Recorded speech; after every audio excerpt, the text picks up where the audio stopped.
What you've just heard is one of the many deaths from the monkey, the new major motion picture from Osgood Perkins, Stephen King, and James Wan. Experience it in theaters everywhere this Friday, because everybody dies, and that's life.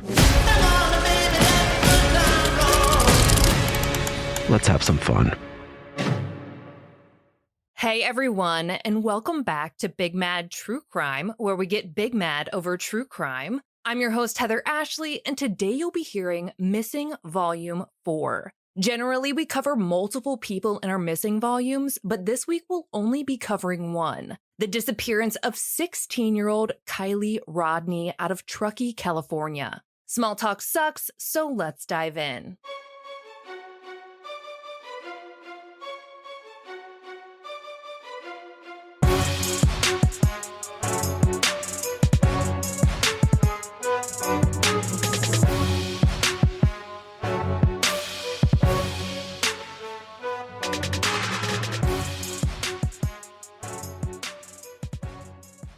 Sixteen-year-old Kiely Rodni disappeared only a week and a half ago after going to a senior farewell party at the Prosser family campground. It's known as the Sanctuary in the Tahoe National Forest. The campground is in Northern California, pretty close to the Nevada state line. It's actually so close that a lot of people cross over into Nevada and hang out in Reno pretty regularly. When it came to who Kiely was, she was brilliant. She was only 16, but had already graduated high school, and she had done it with honors. She was scheduled to start college in the fall, but in the meantime, she was enjoying a summer with her family and friends. Her parents owned a rustic lodge in the middle of the forest, and the lifestyle out there was pretty rugged. The kids were taught at an early age how to get around in snowmobiles, what to do in case of an avalanche, and by default, everyone was pretty outdoorsy, and Kiely was no different. Since this case is happening right now and there is so much information coming out at one time, you're going to hear a lot of pieces of this case put together by several different news outlets. So here we go. On August 5th of this year, 2022, Kiely woke up and saw her mom for a bit before heading out and hanging out with friends. Based on a report by Fox 40, she spent some time with her friend Kate being as wholesome as it gets and making creme brulee. Later in the day, MSN reports that she hung out with her friend Mags, and it looks like Mags's mom is also one of Kiely's mom's best friends. Kiely had actually made plans to go to a classic car show with her mom in Reno that night, but at some point she changed her mind and decided to go to the senior party instead, and even asked her mom to extend her 11:30 curfew a little bit so she could hang out there longer. Kiely was obviously pretty smart and had been responsible for a 16-year-old in the past, so her mom extended the curfew and didn't think much of it. She had done it in the past, and there was no reason for her to feel unsafe about it. Kiely and Mags hung out for the remainder of the day, and it looks like at least Kiely stopped by some kind of small convenience store or gift shop, and then Kiely drove the two of them to this party at the campground, or sanctuary. According to the Reno Gazette-Journal, Kiely's 18-year-old friend Sammy said that she parked about 100 yards away from where the party was happening, and we'll get to Sammy in a minute.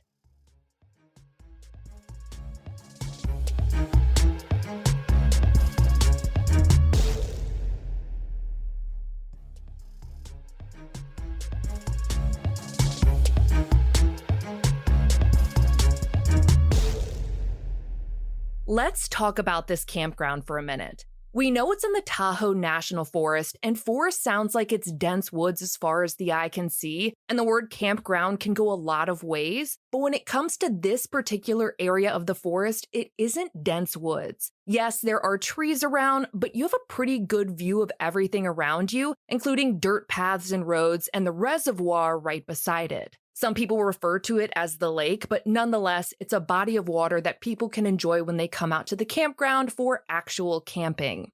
When it comes to actually camping there, it's pretty bare bones. There are cleared spots where you can park a camper or pop a tent, but that's about it. You get a picnic table, a couple of areas where you can dump your trash, and vault toilets, meaning there is no running water. You're using the bathroom in builder-grade porta potties. You're warned that there may not be running water available and to plan accordingly. This is in no way a glamping situation, but it's not uncommon for people to come out to the area and live in their cars for a few weeks, or for people to pop a camper and stay there for a semi-extended period of time. A woman on Instagram who had been staying at the campground posted that she saw a line of cars roll in at around 9:30 p.m. the night of the party. Her friend Sammy told The Independent that Kiely didn't get there until around 10 p.m., but that she herself had been there since 9. So maybe Sammy got there early. According to an interview Sammy did with the YouTuber All-American Dream Chaser, Sammy had met Kiely about a year prior through some mutual friends, and she said that in the months before the party, they'd gotten closer. Sammy told The Independent that when the two saw each other at the party, they yelled hi to one another and hung out for most of the night. The party was supposed to be contained to just the local teenagers in the area, but it got real big real fast. Through word of mouth and social media, the word got out to people in all kinds of surrounding counties, and by the time it was at its peak, there were 200 to 300 people there, and Mags was not thrilled about it. She told Fox 40 that within 10 minutes of being there, so around 10 p.m., she had a group of 5 guys come up to her and try to get her to take as many bong rips as she could, using the word forcefully and adding the fact that they wanted her to do it without her boyfriend there. Mags eventually left with her boyfriend around 10:30 p.m., leaving Kiely without anyone she was responsible for taking home other than herself. Around the time Mags left, Kiely texted her ex-boyfriend who had recently moved away. He told Fox 40 that they'd spoken earlier in the day and he'd vented to her about something he was going through, and she texted him at 10:30 p.m. telling him that she was sorry he was going through whatever that was. 30 minutes after texting her ex-boyfriend, Sammy told The Independent that she and Kiely went back to Kiely's car, the one 100 yards away from the party, to charge their phones. In this particular interview, it sounds like it was just her and Kiely in the car, but in the All-American Dream Chaser interview, she alludes to the fact that there might have been other people in the car with them.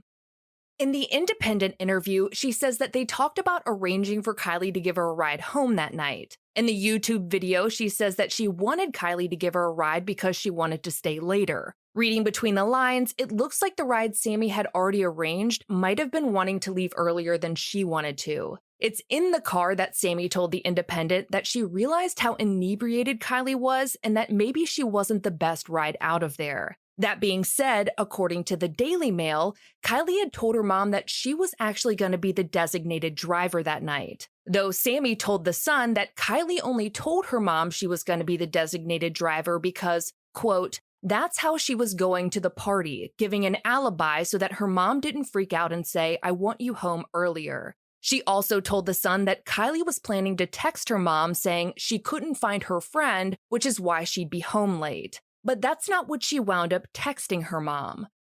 After their chat in the car, Kiely and Sammy got out and returned to the party and socialized with everyone there. It was getting bigger by the second, and there were definitely drugs and alcohol present. A guy whose 20-something-year-old cousins went to the party told the YouTube channel Ichtmel that there were shrooms, cocaine, and drinking. It looks like a lot of people drank from the same cups, cans, and bottles, and just shared the alcohol at the party. The guy said that his cousins did see Kiely that night, and though there's things they can't talk about, said that according to them, she did seem like she'd been drinking. There are photos and videos online, and it doesn't look like it was a packed rave or unruly rager or anything, but there definitely were a lot of people, and Sammy told All-American Dream Chaser that there was some fighting, but it wasn't the kind of fighting you might think. Apparently, teenagers bring boxing gloves to parties now and fight each other for clout. The fights after the clout fights are another story. At 11:30 p.m., an hour and a half after getting to the party, an hour after texting her ex-boyfriend, and 30 minutes after charging her phone in her car with Sammy, Kiely texted her mom. She didn't say that she couldn't find her friend. In fact, she didn't make any excuses at all. She just told her mom that she'd be leaving the party in 45 minutes at 12:15 a.m. According to Radar Online, her mom told her to wake her up when she got home like she always does, and Kiely responded, "Okay, mama, I love you." And that was the last time she ever heard from her daughter.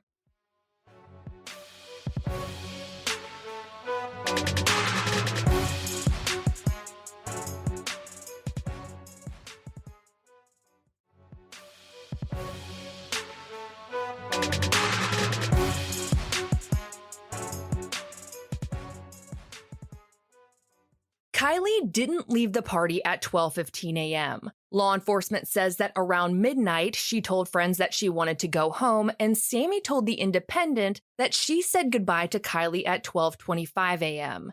Sammy was the one leaving, not Kiely. Sammy told Fox News that at the point when I left, I thought she was going to stay there. Everybody was camping. It was late enough that she should have stayed. She's not the type to drive drunk or anything. Maybe she just assumed Kiely was going to be staying the night there, but Sammy also said that the two talked about Kiely taking her home, even though Sammy says she was inebriated at the time. And there are reports of Kiely saying that she wanted to go home 25 minutes earlier.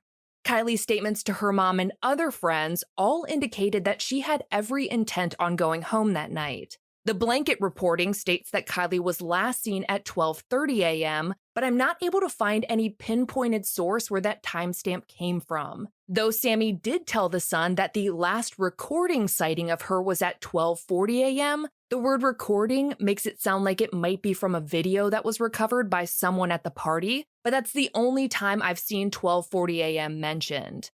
No one ever saw her leave the party, and Sammy's goodbye seems to be the last known contact she had with anyone outside of a call she says Kiely made 11 minutes later. A very odd call. This is where Kiely's disappearance starts getting really weird. According to KOLO, police stated that Kiely's phone stopped transmitting at 12:33 a.m., though Sammy says that she got a call from Kiely at exactly 12:36 a.m., 3 minutes after that. Though Sammy says they just said goodbye 11 minutes earlier, this is what she told Fox 4 about the call.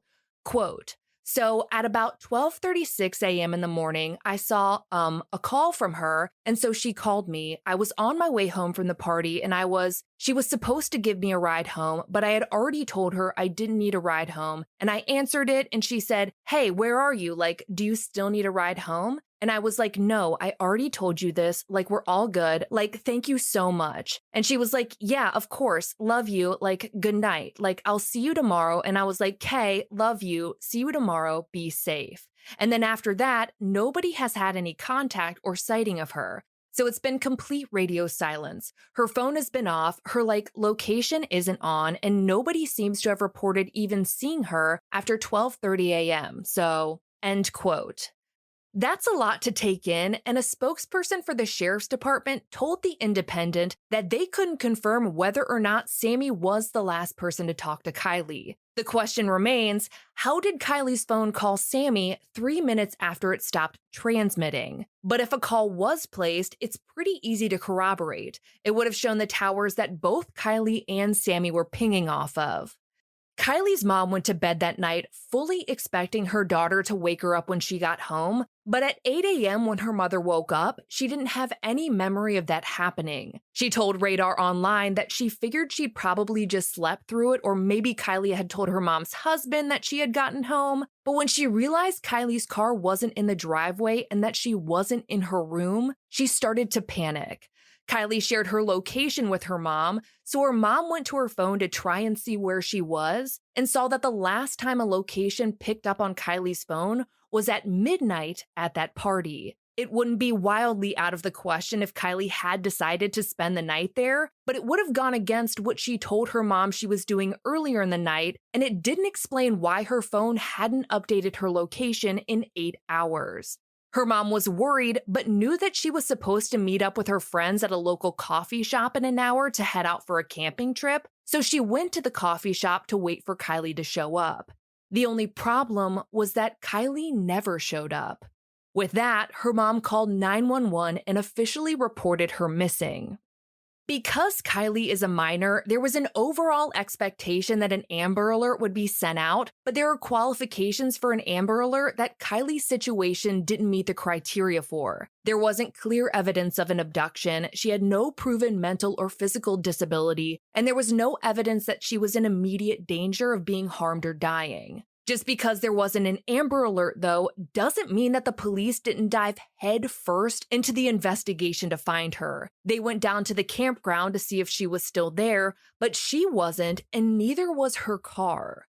Helicopters, drones, search and rescue teams, dogs, ATVs, and everything else you could think of combed the entire area for any signs of her or her car, but they couldn't find either. On the off chance that she and her car somehow ended up in the reservoir, they even sent in boats, dive teams, and mini submarines into it, but there was no sign of her or her car in there either. None of it made any sense. As the extensive searches continued, police announced her disappearance on all of their social media accounts, sent out a press release, and they started to try and track down everyone who had been at that party, which was one hell of a task. Obviously, there was some illegal stuff going on, and the attendees were worried that they were going to get in trouble if they admitted to being there or admitted to what they were doing there. The police assured everyone that they weren't here to get anyone in trouble and essentially gave them a get-out-of-jail-free card. They said that their only focus was finding Kiely. KOLO reports that volunteers held a witness statement session where people who went to the party could come in and get a form to fill out a witness statement, and then they could leave.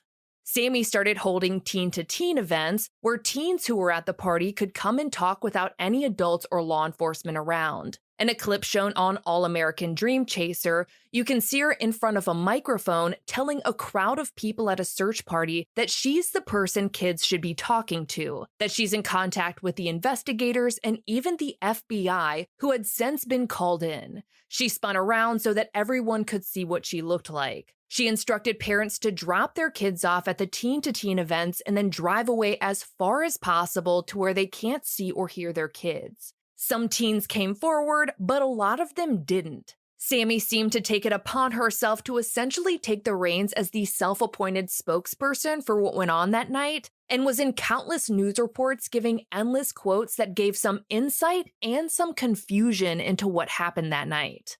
Surveillance footage of Kiely was eventually recovered from that convenience store or gift shop type place that she went to a little after 6 p.m. the night before she went missing. I say the night before because she technically went missing in the early morning hours the next day. In it, she's smiling, and you can see that she's wearing a black spaghetti strap bodysuit, a pair of loose jeans, a black 90s-looking studded-ish belt, and white shoes. However, her missing persons flyer says that when she went missing, she was wearing green Dickies pants and black Vans. Sammy reiterated that Kiely was wearing the green Dickies that night in that interview she did with All American Dream Chaser when she told them about how they popped a squat in the woods together to use the bathroom. Her words, not mine. This would have to mean that at some point between when Kiely went to that store and when she got to the party, she changed her pants and shoes. Another thing that's been brought up about what she was wearing that night is 2 different sweatshirts. Police have released a photo of a white sweatshirt with pink writing on it that said Odd Future all over it, but they've also brought attention to a black Lana Del Rey sweatshirt that she allegedly borrowed at some point that night. That sweatshirt had writing on it that said, "You don't want to be forgotten, you just want to disappear." And yes, we all just gasped. The thing about these sweatshirts is that no one seems to know why she would have needed 2 of them, and when the guy whose cousins attended the party talked to Ickmel on YouTube, he said that his cousins never saw her in a sweatshirt, just the bodysuit. A video of the party allegedly showed her wearing the white sweatshirt, but police don't seem to know if she ever wore the Lana Del Rey one that she borrowed, just that she did borrow it, and it's still missing along with her and her car. The consensus between a few different people is that Kiely was inebriated that night, so a lot of theories have come up. That maybe she drove off and got into an accident, maybe she drove into the lake on accident, maybe someone offered her a ride home and didn't take her home, or even worse, or that she just ran off. If she got into an accident, it's hard to believe that all of the search and rescue teams that had been flying above wouldn't have found her vehicle. If she had driven into the lake, it's hard to believe that the boats, dive teams, and submarines wouldn't have found her vehicle by now. It's certainly possible that someone offered her a ride home and then didn't take her home, but it begs the question, where is her car? Did they give her a ride not home, but drive her car and then somehow hide it where no one could find it? It's not like anyone else is missing from the party, but if it wasn't Kiely who drove off, who was it? And where is her car now? Is it in some kind of garage, in some kind of shelter far away? License plate readers have been utilized all over and not a single one has picked up on her car anywhere. No planes, no helicopters, no drones, nothing. And they've been flying above damn near every day. You can actually see their flight paths on the Flight Radar 24 app, and it has been extensive. Locals have even commented on how incessant the noise has been, but they're grateful that they're trying so hard to find Kiely. Lastly, the idea that Kiely ran off is always a possibility because she's human and there's no evidence to prove that she didn't. It just doesn't seem like it would be in her character. She was having a good time as far as anyone else had seen. She had a ton of friends. Nothing seemed off. She was about to start college, and there was nothing for her to run from as far as anyone else knows. Law enforcement has treated her investigation as a missing person and an abduction. But they've been clear that the only reason they've treated it as an abduction is because her vehicle is also missing.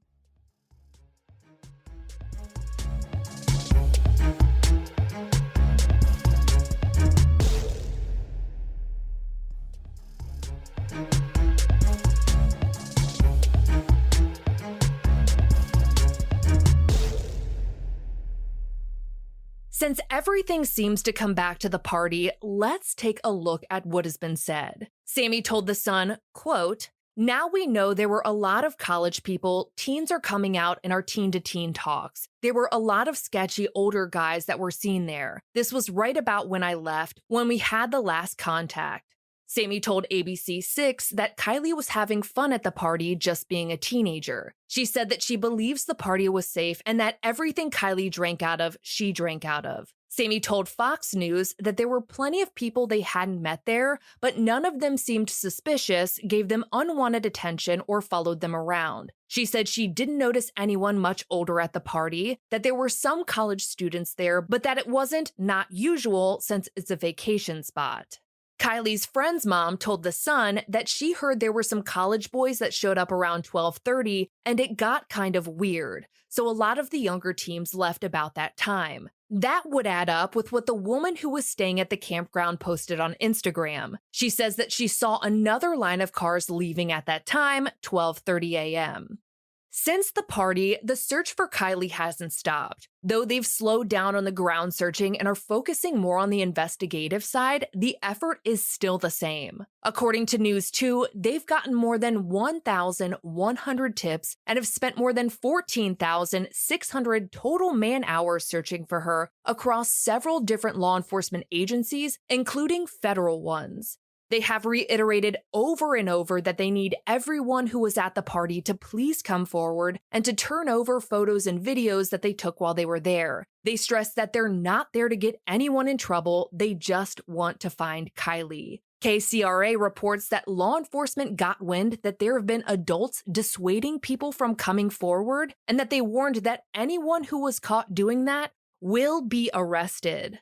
Both Kiely and her car are still missing. Kiely is 5'7", 115 pounds, with blonde hair and hazel eyes. She was last seen wearing a black spaghetti strap onesie, was likely wearing 3 gold necklaces that she never took off, and has a belly ring, nose ring, several piercings on her ears, and the number 17 tattooed on her ribs. She drives a silver 2013 Honda CR-V with what was reported to be a bull sticker on the back underneath the rear windshield, but it looks like it's actually a ram. You can see a photo of the sticker on findkiely.com, which I will link in the show notes. Her mom mentioned that the vehicle does have some scratches on it and told My News 4 that it has a Dreamcatcher medallion hanging from the rearview mirror. The license plate is 8YUR127. Her phone is also missing, which is a black iPhone with a Sex Wax sticker on the back of it. Sex Wax is a brand of wax used in boarding sports for grip. When it comes to her keys, Sammy told Juliana Demarest from Moonshine Inc. that she had a Zoomies reusable straw holder on it. It looks like a black cylinder with Zoomies written on it. The Sun reports that her laptop is also missing, which her mother believes may have been in her vehicle when she went missing. If you were at the party that night, know someone who was, or have any information about the disappearance of 16-year-old Kiely Rodni, please contact the Placer County Sheriff's Office at 530-886-5375. You can submit a tip anonymously at 530-581-6320 option 7, or you can email a tip to sheriff_Tahoe-invest-tips at placer.ca.gov. There is a $75,000 reward for information that leads to her being found. Ryan Upchurch also posted a video on TikTok yesterday saying, and I quote, "Whoever gives information that leads directly to Kiely Rodni and ends all this shit and lets everybody know what the fuck happened, I will give you my $100,000 Hellcat. I will sign the title and give it to you." For all photos pertaining to Kiely's case, check out her highlight at the top of my Instagram profile at the Heather Ashley, or join the Big Mad True Crime group on Facebook. The contact information for tips will be included in both places and in the show notes to this episode. To listen ad-free and get access to bonus episodes, subscribe to Big Mad True Crime on Apple Podcasts, or check out our Patreon at patreon.com/BigMadTrueCrime, where for just $1 whole a month, your episodes are totally ad-free. I'll be bringing you a brand new case on Monday, but until then, we out.